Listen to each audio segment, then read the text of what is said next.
And it's okay if you're in another meeting, just keep your microphone off and we should be good. So this is going to be recorded and I will post it to Teams and email it out in the morning as well. So, okay. Awesome. And we're going to get started in about 3 minutes.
I'm going to go ahead and share my screen and we're going to go ahead and get started. I turned off the lobby so I won't have to go back and forth, thank goodness.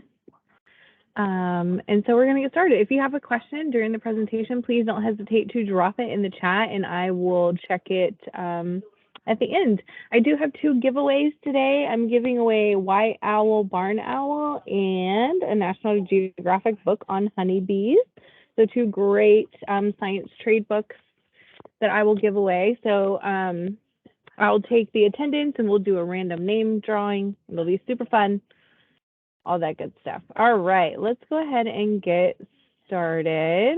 All right, so this is engaging your students with guiding question boards.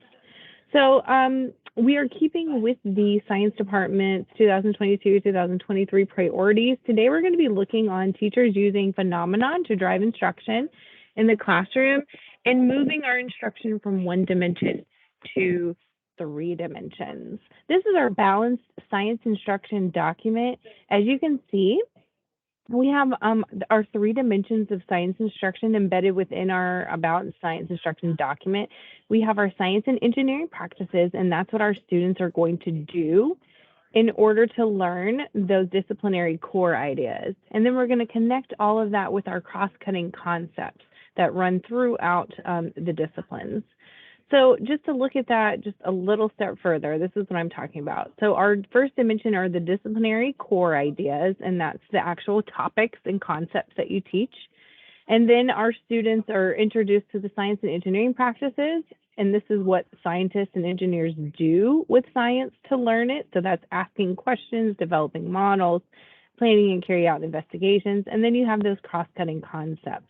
And those are the ideas. Yeah. I don't want to interrupt you, but we can see No, your go ahead. desktop. We can see your desktop, but not your presentation screen. Oh, it's like my email? Yeah. You're like, cool. Okay, let me reshare. Sorry about that, guys. No worries. I just wanted to make sure you had the right screen up. Yes. Sorry. All right. Give me a thumbs up if you can see it now. Okay, cool. Sorry. So here are those, that balanced instruction document that I was talking about. Sorry about that. And those 3 dimensions. So you have the disciplinary core ideas, That's what scientists and engineers know. And then you have your science and engineering practices, and that's what science and engineers do. And then our cross-cutting concepts are how scientists and engineers think. All right, moving on. So science workshop model, you guys hopefully have been implementing in your classroom. It's just the standard workshop model approach. We're going to be looking at the opening today. Last presentation or last training I did was on phenomenal openings. And now we're going to take it a step further and look at those guiding question boards. So just a quick review of what science workshop model is. It's just a workshop model framework where you have a 5 to 7 minute opening where you introduce students to a phenomenon, and then you move into the work session where they actually explore and practice those science and engineering practices in their stations, and then you bring them back together for a 5 to 6 minute closing. Hopefully you're getting settled into your content time in your daily schedule and you've had a chance to implement science workshop model unit plans. And if you need help, I'm more than welcome to help. But let's talk about a phenomena. So we're using phenomena to introduce concepts to our students, right? It can be done any way. We talked about this last time in our last training, but we want to make sure a phenomenon is something that's going to pique their curiosity and they're going to be able to develop questions from it, okay? So a phenomenon can be a photograph, it can be a nature walk, it can be a video, it can be a demonstration that you do in front of the class.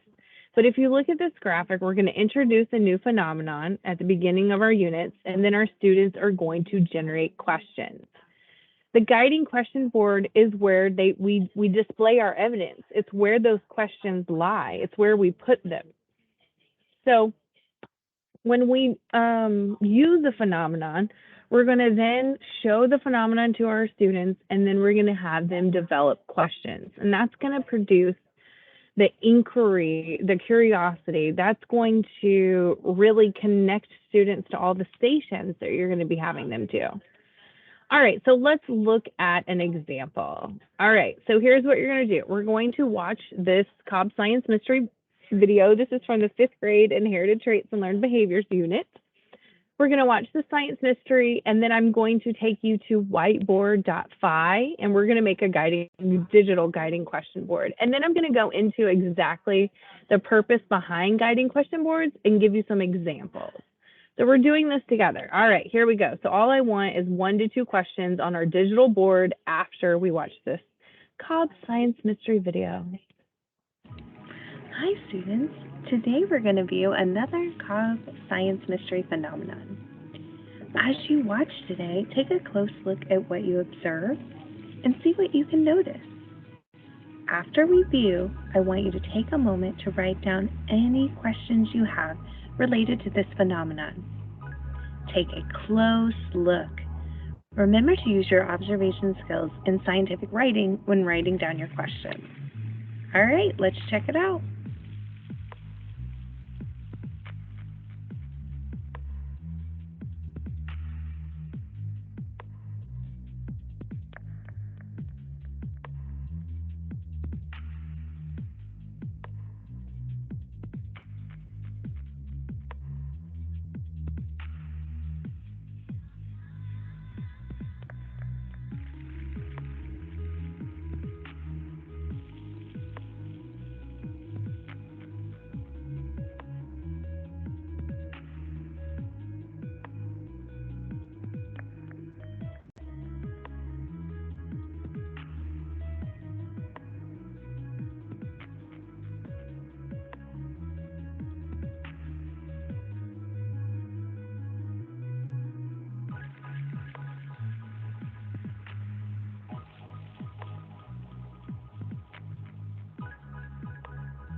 So I can't even deal with that. Like, seriously, how cool is that? Hi, Shannon.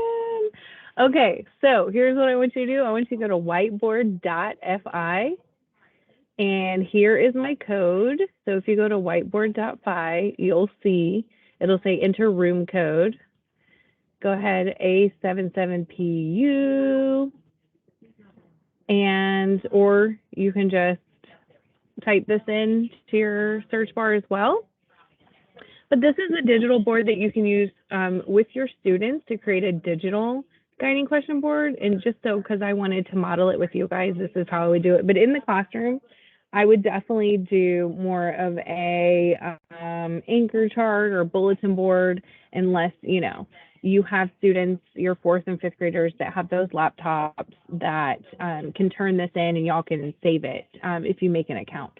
So you can toggle your whiteboard. Oh, my computer did not just read. Okay, I was about to say, I think it just froze. So you can keep refreshing and questions will pop up here whenever you get your questions in. So just write 1 or 2 questions.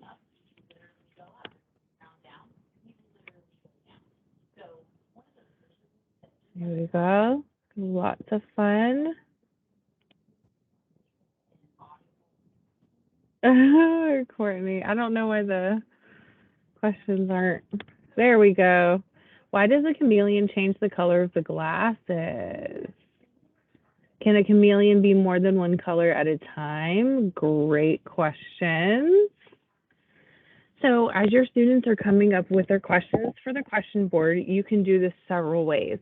So this way, I've just jumped right into allowing you to, good question, Courtney, why does he change color so slow? I let you jump right into questioning. A lot of our guiding question boards, especially the example that we put into the science workshop model unit plans, it starts, the first column is what we know. So you can start with a discussion with your students about what that animal was. And if they do know what that animal is, a chameleon, you can ask them what they know and you can list those facts down. We jumped right into questioning. Now, as your students are coming up with their questions, thank you, Melissa, thank you, Audra. You are repeating them back to your students and also scaffolding and guiding them to the actual guiding question that you want them to kind of get to. But you want to acknowledge their inquisitive nature. So the questions that they're coming up with, you definitely want to let them know, oh, great question. I haven't thought of it that way. So you're giving them feedback on their questioning. Asking questions is a big deal in science. If you look at all of our grade level science standards, asking questions is one of those science and engineering practices that we see over and over and over again. So the more practice that we can get our students into asking questions about scientific concepts, the easier it will be for them to connect those ideas later. All right, so here we have tons. Is he a class pet since he isn't in his natural habitat? Awesome. How does their skin change so quickly? Does the chameleon know it's changing colors? Does touching the color cause the animal to change? Can a chameleon be more than one color at a time? Well, we saw that in the video, right, Jolyn? That was so cool. Like, I've never seen that happen before. It's so cool. These are great questions, right? So if this was day 1 of our unit, I would keep these questions up and then we would talk about what we know about chameleons. And then I would go right into our day 1 read aloud, right? But what do you do with that guiding question board every other day? You're going to come back to it. The purpose of a guiding question board is to be, so it's a tool, right? Generate, keep track of, and revisit student questions that drive the instruction or the investigation of that anchoring phenomenon, right? It needs to be publicly displayed, and it's going to serve as a learning resource for your classroom and should definitely be easily accessible to students to see, add to, take their questions off, put answers on, that kind of thing. That's another example of a digital guiding question board. All right, also, guiding question boards help shift the focus of learning from an individual experience to a collective one, right? We think about our whole group, our whole class. That can be very helpful if you have a class of differing ability levels. We're creating a collective experience and all of our students' ideas are useful when moving our thinking towards figuring out a scientific concept. So It's also a visual representation of your class's shared mission of learning in the unit, and that's going to create a sense of ownership. We use it at the beginning of each unit to capture students' wonderings about phenomena, and then we revisit it to document our progress. Are we answering those questions? Have we learned any more? By the end of the unit, your student should be able to answer that unit guiding question, or more than one. So ideas for preparing a guiding question board: you can use chart paper and markers. You can make a space in the classroom, like a bulletin board area that's easily accessible to students. Here's some other ideas. I show these every time. These are ones that I've seen around the county that are more like, these are more bulletin board, and this one here changes with every unit. Here's other examples of what we know and questions we still have. Now I want to show you I'm going to show you about 3 minutes of this video. Now, keep in mind, they call it a driving question board, but it's the exact same concept. It's just called something different. And this is also in the middle school level. However, what these teachers are talking about applies K-12. So don't pay attention to the actual age of the students. Pay attention to what the teacher is saying the impact of utilizing a driving question board is.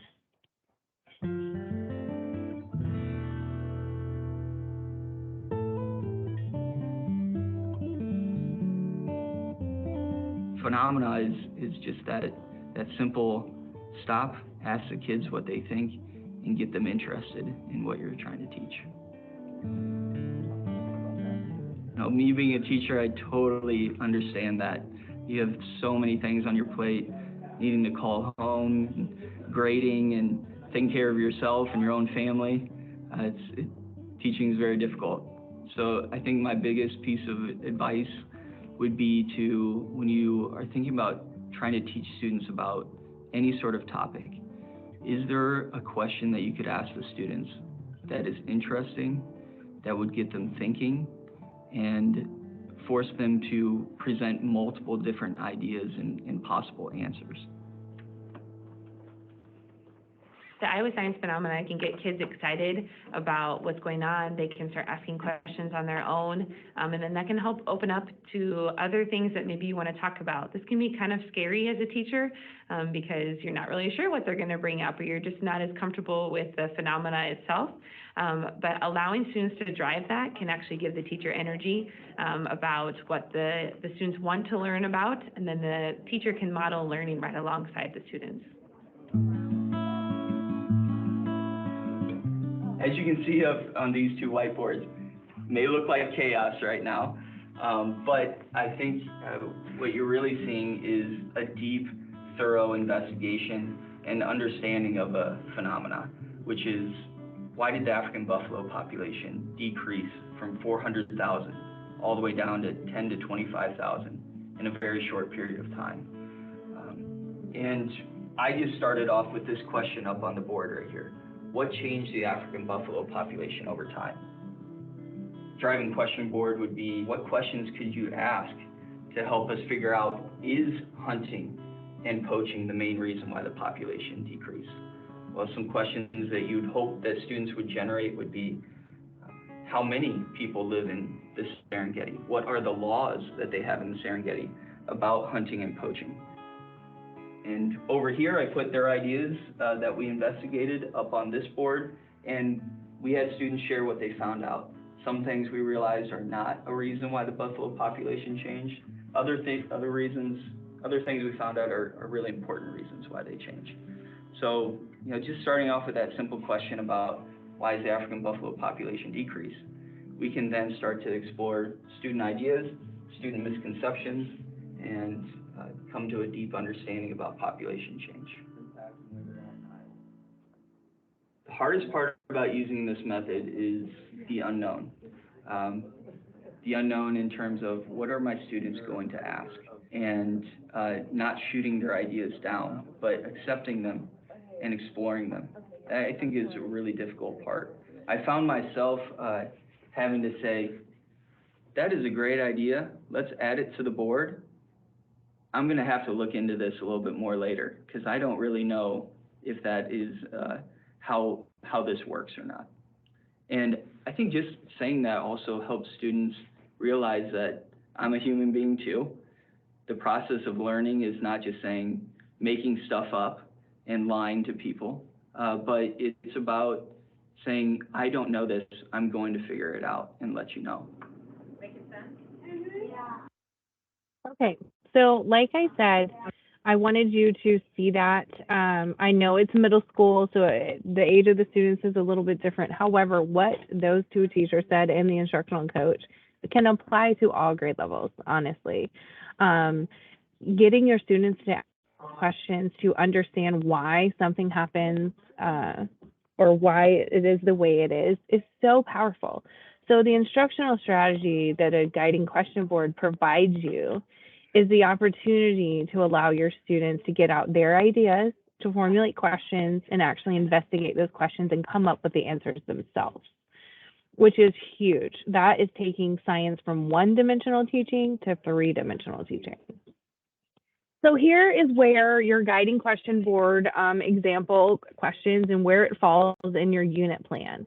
So on your day one, your opening questioning board, you're going to show your digital phenomenon, your Cobb Science Mystery video, and it tells you what to do next. Give your students a few minutes to write down the questions about what is happening in the video. You can use this type of guiding question board, what we know, questions we have, what we learned, if you would like. That's on every unit plan. However, you take your guiding question board and make it your own. What's going to work for your kids? We also provide sample guiding questions down on the lesson plan as well. All right, so just to reiterate where all of this yummy good stuff for Science Workshop Model is, you can find it in CTLS Teach in your grade level science resource and your grade level science courses underneath the instructional strategies tab. So you'll go to Navigator or Course Navigator, no, Unit Navigator, Topic Navigator, then Instructional Strategies, and that's where you'll find those plans. All right, giveaway time. Yay. If you have any questions, please let Christian and I know. I'm going to stop sharing. Hi, everyone. I'm going to check the, oh, sorry. Okay, Audra, thanks, faithful. Any questions? Any questions from the gallery? Okay, no questions. Awesome. That was short and sweet. Anybody for another free giveaway want to unmute themselves and tell me how Science Workshop Model is going in their classroom for a giveaway? Courtney. Hi. Hi, Courtney. I will say, just to let you guys know, it's been actually really good. And I've been emailing Alana. I sent her, one of our teachers made a PowerPoint to help with the organization of Science Workshop Model. And that's been really good. The only hiccup, and Alana kind of helped us, is we put the Museum for the Rocks and Minerals on our class digital boards. However, one of the videos that they were supposed to see was a YouTube, and kids could not view on their own laptops. So we went in and put it as a class assignment, and hopefully that'll work instead of putting on the board. And then we also tried to the exact website of the Museum Rocks and Minerals link. So hopefully tomorrow we won't have that issue, because putting it on a full teacher screen on the smart board was distracting for others. But it's been really good, and doing a PowerPoint so each day the kids know as a rotation where they go was helpful too. But it's been really good. We've enjoyed it. Awesome. Thank you for sharing. Yeah, Tina. Oh, I think you went. Thank you. I think I talked to you also about the video. We couldn't get the video to work. What about through the website? Well, I ended up just giving my class their center would be a Pebble Go, and I did that as a full group. And did a whole group lesson on it and let them do it. But our class next door to me, she did, she put it on one laptop, and she just had that group around the laptop and they did it. And she said it worked perfectly today. So that went well. The only other issue we're having is in our grade level, a couple of other friends, teachers are starting it and they don't have the minerals. They're new teachers. So I don't know when those, I mean, I got them. I don't know when they were delivered to me, but I know we've had them for years, but she doesn't have the minerals they need for each test. Right. So we don't supply any of that, right? So the easiest way to do this is actually, I think sometime this month, we do give each school science consumable money, Mhm. and that's given to the bookkeeper, and then the local school principal can do what they want with Okay. the plans. I mean, the money. So what we did was we created that consumable list by grade level, so you can give to your admin and say, hey, we're going to be doing a lot more hands-on science, and they all know about science workshop models, so it shouldn't be like, what? And we're going to need some more supplies. Okay. I do not have any extra minerals at the warehouse, or I would totally send those out. The best bet is, and I just actually had to order some, but I just bought a kit off of Amazon, Yeah. a mineral kit, or Mhm. you can reach out to the Georgia Mineral Society. They have a presenter that will come out and bring some stuff. But honestly, I Well- think that would be do you guys can y'all share your minerals with her? Yeah, I mean, I have plenty of minerals, but the teacher group, it has specific ones that they're Mhm, testing. mhm. And I had suggested to her just having minerals that they're still doing the test, and then you associate that with the Mohs scale, and you're still talking about the Mohs scale. So what do Mhm. you think that would be if you can scratch it with a penny?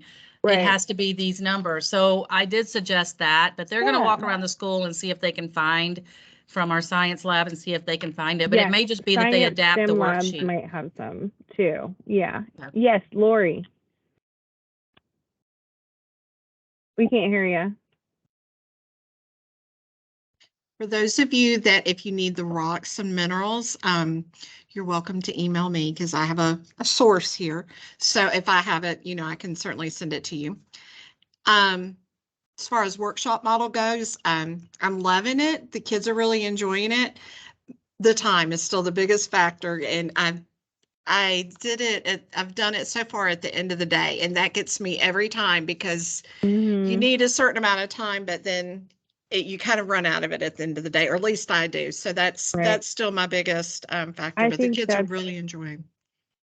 I feel like every school that I've been in, science is at the end of the day at every Yes. school. So I totally understand that. Do Right. what makes you work. Do what works for your class. But I'm so glad that you're trying it out and your kids love it. That's awesome.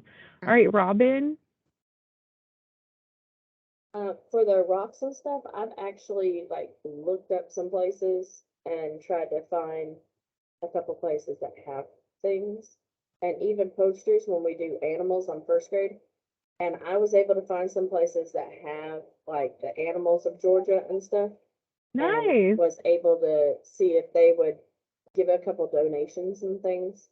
And so some places are willing to donate a couple posters or donate, a small rock collection or something like that to the Okay. class. So, Yes, that's awesome.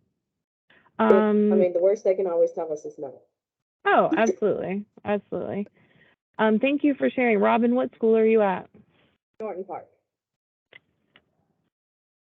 Lori Taylor, what school are you at? Hollydale. Norton Park, Hollydale. Tina, what school are you at? I'm at Tret. Great.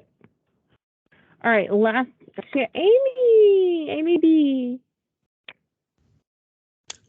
We've been doing the workshop model. We've been running out of time as well, just because of the social studies content and the science content together. But we have been doing stations. Mhm. We were doing 4 stations. We're going to have to cut it down a little bit. Mhm. But I put it into the assignments link on their CTLS, and I label it by station. And I love the teacher station. I always Mhm. have hands-on, and you Yeah. just see the light bulbs. Yeah. And they really enjoy the study jams. Mhm. Because that's, the station they rotate through. And I type up directions that go with that center so they know exactly what to do. Click on this or get your science notebook and write 5 sentences about what you learned in a diagram or whatever. That's awesome. Like they really are enjoying it. The reading comprehension we found was a little, the questions were really long. So I've had to modify them. Okay. And that way there's some multiple choice and then there's a couple of constructed responses. And then I just share it with my team. So, but they really enjoy it. Like the time is an issue, but we've been doing it and they've been enjoying it. So, but you're finding ways that you can cut down to kind of get awesome. That's all I can hope for. I'm so happy. I'm so glad that you, and Amy, what school are you at? I'm at Ackworth. Ackworth. I'm just so thankful and happy that you guys are utilizing the resources anywhere. Audra, the consumable list were posted onto Teams, I believe. Can you guys confirm that for me? I'm pretty sure it was. Let me look. Grade level, maybe not. Lesson collaboration. I thought that's where I got mine. Lesson collaboration, Audra, on your science CCC team. I have another quick question. I need y'all's help. Okay, so I'm a former middle school teacher, so I taught science all day long. So I am like loving all of this and just enjoying every bit of it. I want some tips from you guys about how to get buy-in from your teammates who don't feel as comfortable in science. All right, so I'm going to start first. Sorry, everybody. Most of the time, it's because they don't know the science content and they don't feel confident enough to teach it. So they just skim it or they use the textbook. You give them a mini lesson. You have a degree, obviously, because you did middle grade science, right? You're a specialist. Right. So you're going to have that science content knowledge that they might be lacking. So when you're redelivering your science CCC content, go over the background of the standard, break it down for them. Explain, this is the fun thing. This is what we're going to get to teach, and say, oh, we're going to do this hands-on thing. And plus, another thing is when they see your students getting excited about doing hands-on things and they see the cool things that you're putting outside or that you're inviting admin in and they see it, they're going to want to know what you're doing too, and they're going to want to get in on it. So to me, the way I used to do it is I used to hype it up. I used to talk to them about the content, explain it to them, and just tell them, like, especially if your principal like knows y'all need to be doing science all the time and whatever, like, just use your expertise to boost them up, basically. Anybody else have any other suggestions? Amy. So, to me that question's a little interesting because you guys have provided so many things.